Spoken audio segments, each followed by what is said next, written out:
गुरु जी की प्रतिमा को लेकर के हम लोग पंचायत जाएंगे और वहां पर सभी माताओं बहनों को बताएंगे कि तुम्हारा 2500 रुपया केंद्र सरकार लूटने का काम कर रही है। अगर समय रहते आप नहीं चाहते तो ये पैसा आपको नहीं मिलेगा। और प्रखंड स्तर में पुतला दहन का कार्यक्रम होगा, धरना प्रदर्शन का काम होगा, उग्र आंदोलन भी करेंगे हम, जैसे पिछले झारखंड अलग राज्य की लड़ाई में हम लोगों ने किया था। झारखंड की खनिजों पर किसका अधिकार, दिल्ली का या फिर झारखंडियों का? खान खनिज संशोधन बिल के खिलाफ झारखंड में झारखंड मुक्ति मोर्चा ने उलगुलान का ऐलान कर दिया है। सीधे तौर पर केंद्र में शासित भारतीय जनता पार्टी के खिलाफ यह मोर्चा खोलने का ऐलान किया है।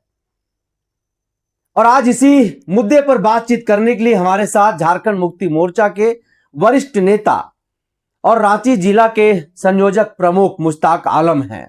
सीधे जुड़ते हैं और बातचीत करके समझने की कोशिश करते हैं, प्रयास करते हैं।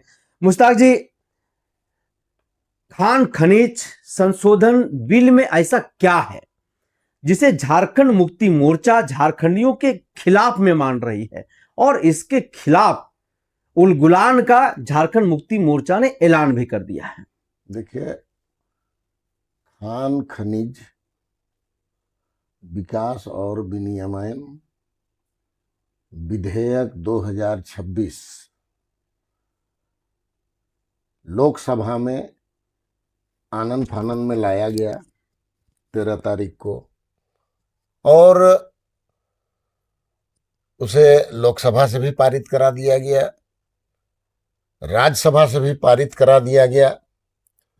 और इधर विपक्षी सांसद विरोध प्रकट कर रहे थे।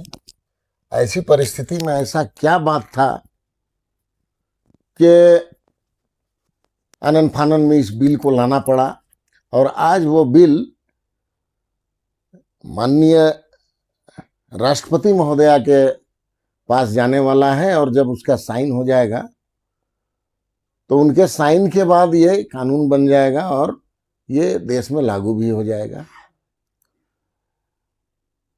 पहले जो संशोधित नहीं था, इसके पूर्व का जो विधेयक था, जिसमें जिस जिस क्षेत्र में खान खनिज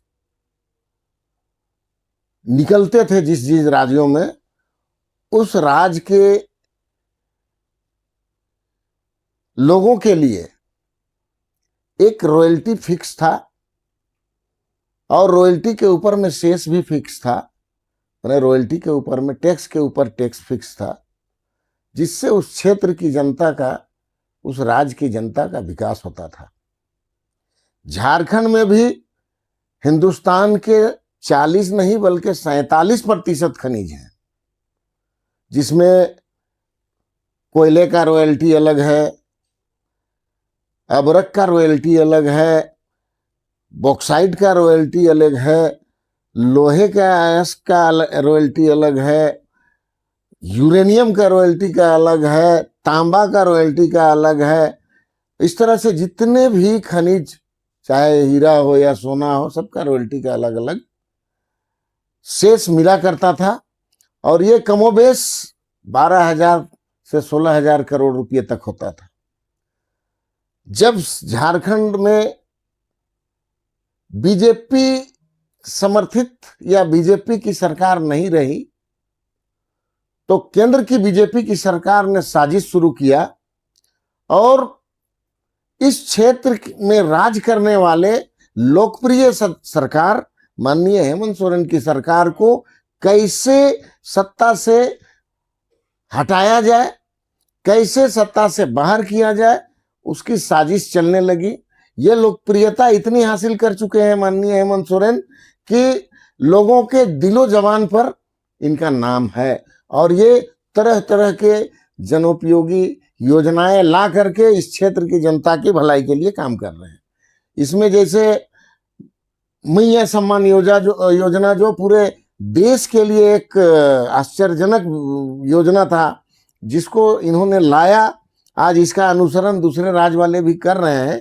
तो इस पैसे को देने के लिए लोग परेशान थे कि इनके पास रेवेन्यू नहीं है तो ये कहां से देंगे। लेकिन इन्होंने 3 साल तक अभी लगातार, आप देख रहे होंगे कि इनका मैया सम्मान योजना अनवरत जारी है और 51 लाख से 56 लाख महिला बहनों को ये पैसा 2,500 के रुपये के हिसाब से महीना मिलता रहा है और मिल रहा है। बीजेपी ने इसे पकड़ा और ये आकलन जब किया गया कि मैया सम्मान योजना जब तक खत्म नहीं होगा, अबुआ आवास योजना जो केंद्र की योजना थी, प्रधानमंत्री आवास योजना, उसको बंद कर दिया गया केंद्र के द्वारा, तो हेमंत सोरेन ने अबुआ आवास योजना चालू किया। यहाँ के बच्चों को विदेशों में पढ़ाने के लिए जो पैसे 25 लाख से 50 लाख तक एक बच्चे के पीछे खर्च हो रहा था, उसका खर्च देने का भी काम इसी पैसे से, इसी शेष पैसे से हो रहा था। तो इसको बंद करो, जिससे मैया सम्मान योजना मिलना बंद हो जाएगा, अबुआ आवास मिलना बंद हो जाएगा। तो जनता जो है वो बोलेगा कि ये हेमंत सोरेन की सरकार नकारा हो गई है, हमारा जो 2,500 रुपया महीना दिया जा रहा था ये भी बंद कर दिया, इसलिए इसको वोट नहीं देना। ये साजिश इनका था। इस साजिश को ये अमली जमा पहनाने के लिए जितना भी देश का रेवेन्यू है खनिज खान से, वो 50% से थोड़ा कम सिर्फ झारखंड से जाता है और बाकी 28 राज्यों से 50-52% जाता है। आप समझ सकते हैं कि कितना ज्यादा नुकसान यहाँ के लोगों को होने जा रहा है। ये समझने वाली बात है। और इसी को लेकर के जब इस तरह का मामला आ गया है और राष्ट्रपति के साइन होने के बाद अगर ये विधेयक कानून बन जाता है तो सबों का जो रॉयल्टी का और सेस का पैसा खत्म हो जाएगा मिलना। और दूसरा, जो हमारा बकाया केंद्र के पास पैसा था 1,35-37 हजार करोड़ रुपया, वो बढ़ करके 1,60,000 करोड़ रुपया हो गया है, वो भी पैसा हम लोगों को नहीं मिलेगा। तो यहाँ की जनता जो है वो छटपटाहट में कोई रास्ता नहीं मिलेगा। तो भाजपा के लालच और उनके द्वारा दिखाए गए लालचों का शिकार होकर के और हेमंत सोरेन की सरकार को बाहर का रास्ता दिखाने का साजिश कर सकती है। किस तरह की वो लड़ाई होगी, किस तरह का ये आंदोलन होगा, ये एक चर्चा का विषय बना हुआ है। देखिए, झारखंड अलग राज्य की जब लड़ाई लड़ी गई तो लड़ाई तो माननीय स्वर्गीय जयपाल सिंह मुंडा ने शुरू किया, एनी होरो ने किया, बागुन सुमरई ने किया। ये सारे लोग अलग अलग राज्य की लड़ाई लड़ते रहे। लेकिन जब शिबू सोरेन AK राय के साथ और विनोद बिहारी जी के साथ मिलकर के सभी धर्मावलंबियों को एक साथ जोड़ करके और आंदोलन शुरू किया तो उसका रूपरेखा भी तय किया गया तरीके से। जो आदमी झारखंड कैसे लिया, झारखंड लड़के लिया, झारखंड का नारा लगा, उससे पहले झारखंड राज्य अलग करो यही नारा लगता था। तो लड़के लिया झारखंड का जो कंसेप्ट आया हम लोगों के बीच में, तो लड़ने की कला जो है वो हम लोगों को गुरुजी ने सिखाया कि कैसे सरकार से लड़ाई लड़ोगे कि सरकार परेशान होकर के झारखंड अलग राज्य देगी। तो हम लोग वो लड़ाई को खुद लड़े हैं उनके साथ रह करके।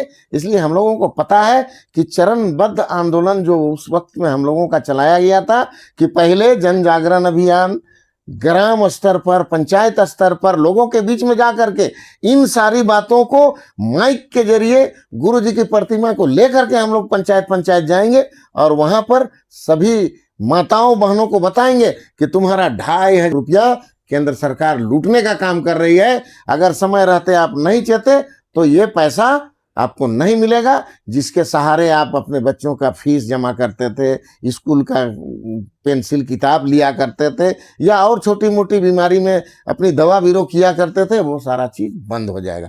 तो ये हो गया पहला चरण में कि हम ग्राम स्तर तक जाएंगे। ग्राम स्तर से जन जागरण करने के बाद हम प्रखंड स्तर पर भी जाएंगे और प्रखंड स्तर में पुतला दहन का कार्यक्रम होगा, धरना प्रदर्शन का काम होगा। उसके बाद हम जिला स्तर पर जाएंगे, जिला स्तर पर पुतला दहन, धरना प्रदर्शन। उसके बाद केंद्र द्वारा निर्देशित कई कार्यक्रम होंगे, हम लोगों को मिलेंगे। जो 20 तारीख को हम लोगों का एक बैठक होने वाला है माननीय केंद्रीय अध्यक्ष माननीय हेमंत सोरेन जी के नेतृत्व में, उसमें हम लोगों को निर्देश दिया जाएगा कि कैसे हम लोग आंदोलन की रूपरेखा को आगे तय करेंगे। और हम लोगों का ये जो आंदोलन है वो गांधीवादी तरीके से भी होगा और उग्र आंदोलन भी करेंगे हम, जैसे पिछले झारखंड अलग राज्य की लड़ाई में हम लोगों ने किया था। और हम लोगों को इस बात का ज्ञान है कि सरकार को कैसे हिलाया जाता है, कैसे झुकाया जाता है। और यहाँ पर झारखंड जो है वो आंदोलन की धरती है और शहीदों की भूमि है। हम अपने वीर पुरुषों की जो शहादत है उससे सबक लेकर के और हमारे बुजुर्ग जो आंदोलन करके चले गए हैं उस नेतृत्व को याद करके हम आंदोलन करेंगे और निश्चित रूप से केंद्र सरकार को झुकाने का काम करेंगे। अगर केंद्र सरकार नहीं झुकती है तब तक हमारा आंदोलन जारी रहेगा और एक दिन ऐसा होगा कि जनता के साथ जब हम सड़क पर उतरेंगे तो सरकार को सोचना पड़ेगा कि अगर हमने जिस तरह अलग राज लिया है, अगर इनकी मांग को पूरा नहीं किया जाता तो झारखंड जल जाएगा। मुश्ताक जी, आखिरी सवाल लेंगे हम। ऐसे में झारखंड का जल जंगल जमीन हमारा है, यहाँ से निकलने वाली जो खनिज संपदाएं हैं उस खनिज संपदाओं के साथ साथ धूल गर्दा निकलता है, डस्ट निकलता है, तेज हाईवे जो है सड़क पर चलती है और आए दिन हम लोग ये देखते हैं, राज्य देखता है, देश देखता है कि किसी न किसी परिवार से उसका माँ, उसका बेटा, उसका पिताजी, किसी का पति जो है वो डेथ कर जाता है एक्सीडेंट में, हाईवा में जो है वो उसकी जान चली जाती है। आखिर क्या सोच करके फिर से एक बार रॉयल्टी का अधिकार, शेष अधिकार छीनने का निर्णय जो है वो केंद्र की सरकार ने ली है? क्या दिख रहा है इसके पीछे का आपको? देखिए, आप जैसे कोयला के क्षेत्र में देख लीजिए, जमीन हमारा है। चाहे यूरेनियम के क्षेत्र में देख लीजिए, जमीन हमारा है। वहाँ पर ये जो रेडिएशन होता है तो वहाँ पर के लोगों का जो रहन सहन जीवनचर्या जो है वो देख लीजिएगा अलग होगा इस क्षेत्र से। उनके बच्चे जब पैदा होते हैं तो टेढ़े मेढ़े पैदा होते हैं, ये रेडिएशन का असर है। वो सारा चीज़ झेलते हैं। कोयले के क्षेत्र में आप 1 घंटा अपनी सफ़ेद गाड़ी लेकर के घूम जाइए तो काला नज़र आएगा पूरा गाड़ी, धूल जो काला उड़ता है वो पूरा गाड़ी के अंदर में चिपक जाएगा। तो इस तरह से हम, जमीन हमारा, खनिज हमारा, यहाँ से दोहन करके ले जाएगा केंद्र सरकार, उससे उड़ने वाला धूल धकड़ कचड़ा जो है वो हमारा, उसको हम आत्मसात करेंगे, हम उससे बीमार पड़ेंगे, हमारा इलाज का कोई व्यवस्था केंद्र सरकार के द्वारा नहीं होगा।